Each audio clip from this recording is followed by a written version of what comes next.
Prefixes में हम क्या देखते हैं, ये बिल्कुल साइंटिफिक नोटेशन की तरह ही है। जिस तरह हम साइंटिफिक नोटेशन में कन्वर्जन करते हैं उसी तरह हम प्रीफिक्सेस में भी कन्वर्जन करते हैं। प्रीफिक्सेस पहले क्या है आप देखें। अब जैसे कि मेरे पास एक नंबर है 1000, इसको हम 1000 कहते हैं। अगर इसको मैं 10 के फॉर्म में लिख लूं तो हम इसको जब 10 के फॉर्म में लिखते हैं कितने जीरोज है, 3 जीरोज है, तो इसको हम लिखते हैं 10 पावर 3 लिखते हैं। अगर इसी को हम प्रीफिक्सेस में लिख ले तो इस 10 पावर 3 को हम कहते हैं किलो। 1000 को हम कहते हैं 1 किलो। किलो को अगर हम प्रीफिक्सेस में दे के हम इसको के से जाहिर करते हैं। सो ये हमारे पास क्या है, ये प्रीफिक्सेस है। इसी तरह फर्स्ट करें, हमारे पास ये क्वेश्चन है। अब ये कोई भी न्यूमेरिकल का आपके पास आंसर आया है, लेकिन 4 ऑप्शंस में ये बिल्कुल नहीं मौजूद है। 4 ऑप्शंस का मतलब ये है, ये इस फॉर्म में दिया है 1m 2m 3m 4m। अब देख लो इसमें कितना है, 6 जीरोज है, इसको हम 10 पावर 6 भी लिखते हैं। प्रीफिक्सेस में 10 पावर 6 को हम लिखते कहते हैं मेगा। मेगा को हम कैपिटल एम से जाहिर करते हैं।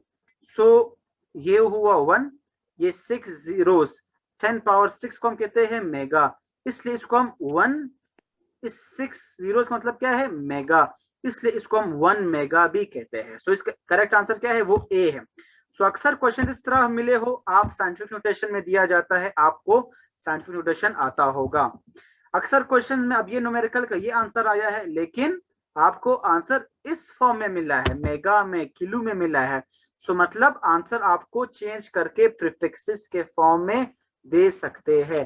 सो इसको भी आपने देखना होगा। अब जैसे कि हमारे पास एक आंसर आपके पास आया, आपने फर्ज करो कोई भी एक करंट मालूम किया है, 2000 एम्पियर करंट आपने मालूम किया है, लेकिन 4 ऑप्शन में आपको इस तरह कुछ नहीं मिलेगा। या तो ये साइंटिफिक नोटेशन के फॉर्म में आपको आंसर इस तरह मिलेगा, फिर आपने उसको करेक्ट आंसर में बताना है, या फिर यही चीज प्रीफिक्सेस के फॉर्म में मिलेगा आपको सिर्फ कंफ्यूज करने के लिए। आप प्रीफिक्सेस में देख ले, प्रीफिक्सेस में शायद ये ऑप्शन हो, जैसे कि ये 2 किलो, 2 मेगा, या फिर कोई नहीं। मैं इस तरह एक एग्जांपल बता रहा हूँ। अब अगर आपको ये आंसर आप लाए हो लेकिन आपको इस फॉर्म में मिला है, तो इसमें करेक्ट आंसर क्या होगा, पॉइंट एंड में लगाएंगे, शिफ्ट करेंगे 1 2 3। सो ये क्या हुआ, 2 multiply by 10 power 3। So A correct answer है। मतलब आप आंसर ये ला है, लेकिन एमसीक्यूज में आपको ये इस फॉर्म में मिले, तो इसके लिए साइंटिफिक नोटेशन लाजमी है। या फिर आपके पास एक करंट आया है 2000 एम्पेयर, लेकिन आंसर जो है इस फॉर्म में हो, प्रीफिक्सेस के फॉर्म में हो, किलो यूज हुआ हो, मेगा यूज हुआ हो। अब देखो 30 का मतलब क्या है, 10 पावर 3। 10 पावर 3 को हम क्या कहते हैं, किलो। सो अगर 230 2000 है तो उसको 2 किलो हम कहेंगे। तो इसका आंसर क्या है, फिर ए इसका आंसर है। तो इस तरह प्रीफिक्सेस हमारे लिए काफी इंपॉर्टेंट है। जैसे कि आप ये हमारे पास, आपके पास कोई आंसर आया है, ये है, ये आंसर है। आपने फर्ज करो आपने कोई एनर्जी मालूम की है, 0.001 जॉल एनर्जी है, आपने कोई आंसर है, लेकिन आप टेस्ट के दौरान हो, लेकिन आपको 4 ऑप्शंस में इस तरह कुछ नहीं मिला। आपने ये लाए लेकिन यहाँ पर कुछ और है। फर्ज करो 1 किलो, 1 मिली, 1 सेंटी, 1 मेगा, इस तरह। अब इसको आप ये कहोगे कि मेरा आंसर गलत है। आंसर गलत नहीं है, आपको कंफ्यूज करने के लिए जो ऑप्शंस है वो या तो साइंटिफिक नोटेशन में मिलेगा, या फिर वो आपको इस तरह किलो, मिली, सेंटी, मेगा प्रीफिक्सेस के फॉर्म में मिलेगा। अब देखिए इस ये आंसर ये आया है, लेकिन आपको ये मिला है टेस्ट में, तो आप पॉइंट को शिफ्ट करके चेक करेंगे 1 2 3। सो ये हो 1 मल्टीप्लाई बाय 10 पावर, कितने नंबर से आपने पॉइंट गुजारा, 3 नंबर से, तो आप 10 का पावर 3 लिखते हो। पॉइंट को आपने राइट की तरफ शिफ्ट किया है। साइंटिफिक नोटेशन का रूल क्या था कि जब भी आप राइट की तरफ शिफ्ट करते हो आप इसमें माइनस यूज करते हो।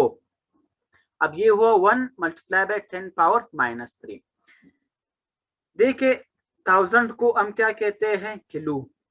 अगर 6 जीरोस है उसको हम क्या कहते हैं, मेगा, कैपिटल एम से जाहिर करते हैं। अब जैसे फर्ज कर आपके पास एक नंबर है, वो है वर्ड है मिली। मिली को हम स्मॉल एम से जाहिर करते हैं प्रीफिक्सेस में। मिली का मतलब होता है 10 पावर -3। इसी तरह हमारे पास होता है माइक्रो। माइक्रो को हम यू म्यू के शेप, जो आप सेकेंड ईयर फिजिक्स में पढ़ते हो, म्यू म्यू के फॉर्म में लिखते हैं। इसको हम लिखते हैं 10 पावर -6। सारे ये किलो, मेगा, मिली, माइक्रो, इसी तरह 10 पावर -2 को हम कहते हैं सेंटी, जिसको सी से जाहिर करते हैं। तो ये सारे प्रीफिक्सेस हैं। इस प्रीफिक्सेस को आपने पढ़ा है, समझा है, इसमें कोई शक नहीं है। मतलब बताने का ये है कि जब आप कोई न्यूमेरिकल करते हो टेस्ट के दौरान, आपका फर्ज करो ये आपके पास आंसर आया है 0.001 जाउल, लेकिन आंसर आपको इस फॉर्म में मिला हो, तो इसके लिए प्रीफिक्सेस, या अगर इस फॉर्म में आंसर मिला हो, इसके लिए साइंटिफिक नोटेशन बहुत ही लाजमी है। तो अब देख ले, 1 मैंने उसी तरह लिखा। 10 पावर -3 किस चीज के इक्वल है, ये स्मॉल एम, मिली के इक्वल है, तो इसकी जगह हम मिली लिखते हैं। तो 1 मल्टीप्लाई बाय 10 पावर -3 को हम 1 मिली भी कहते हैं। सो 1 मिली मीन्स बी पार्ट इसका करेक्ट आंसर है। सो इस तरह प्रीफिक्सेस हमारे लिए काफी इंपॉर्टेंट है। तो आपने ये पॉइंट्स याद करने होंगे प्रीफिक्सेस में, कि किस तरह से एक आंसर आप लाते हो। ये आंसर या तो वो आपको 4 ऑप्शंस में साइंटिफिक नोटेशन में मिले, या फिर वो 4 ऑप्शंस में आपको प्रीफिक्सेस के फॉर्म में मिले। तो आपने इन 2 टॉपिक्स को काफी गौर से देखना होगा। सो ये हमारे पास है प्रीफिक्सेस के हवाले से।